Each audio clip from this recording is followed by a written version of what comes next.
પૂરા અંબે ગ્રુપમાંથી આવીએ છીએ।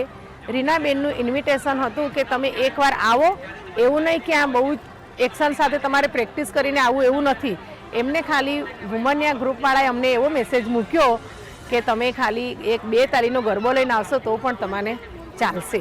અને અમે આ પહેલી વખત આવ્યા તો અમને એટલું સરસ લાગ્યું કે ના ખરેખર આમાં આપણને ભાગ લેવો જરૂરી છે, તો જ આપણને શરમ સંકોચ બધા ભાગશે અને આપણે આગળ વધીશું। आपका नाम? कल्पनाबेन पंचाल। नमस्कार, मैं प्रियंका पंचाल। हम झालोद से आ रहे हैं।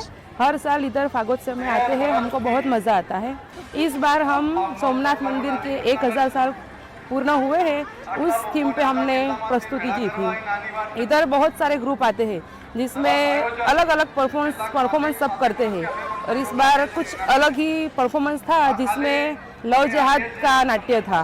आजकल की बच्चियाँ क्या पता क्या क्या कर देती है, तो आज बहुत सुंदर नाटक करा था। और फायर सेफ्टी में भी फायर सेफ्टी का भी एक प्रस्तुति थी, वो भी बहुत ज़ोरदार थी। हमको बहुत मज़ा आता है यहाँ पे। हर साल फागोत्सव में आते हैं, बहुत मज़ा करते हैं। अलग अलग मंडल अलग अलग थीम पे हम करते हैं प्रस्तुति। इस बार हमने सोमनाथ मंदिर पे की थी। ये फागोत्सव जो मनाते हैं इसको किस उपलक्ष्य में मनाते हैं? મારું નામ કિંજલ પંચાલ। અમે ઝાલોદ વિશ્વકર્મા મંડળ તરફથી આવ્યા છીએ। અહીંયા ફાગોત્સવમાં અમે દર વર્ષે ભાગ લઈએ છીએ અને અમને દર વર્ષે ખૂબ મજા આવે છે।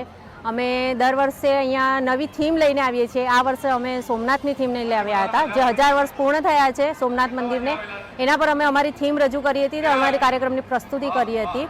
અહીંયા કાર્યક્રમમાં જે બધા બહેનો ભેગા મળીને ફાગોત્સવ ઉજવે છે, સાથે સાથે આ વખતે રીનાબેને ખૂબ સરસ કાર્યક્રમની અંદર નવી રજૂઆત દર્શાવી હતી। એક લવ જેહાદનું નાટક રજૂ કર્યું હતું કે જેનાથી આજકાલની દીકરીઓ જાગૃત થાય એના માટે ખૂબ સરસ એક નાટક અમને જોવા મળ્યું, અને સાથે ફાયર સેફ્ટીનું પણ ડેમો આપેલો છે, તો એનો પણ અમને લાભ મળ્યો છે।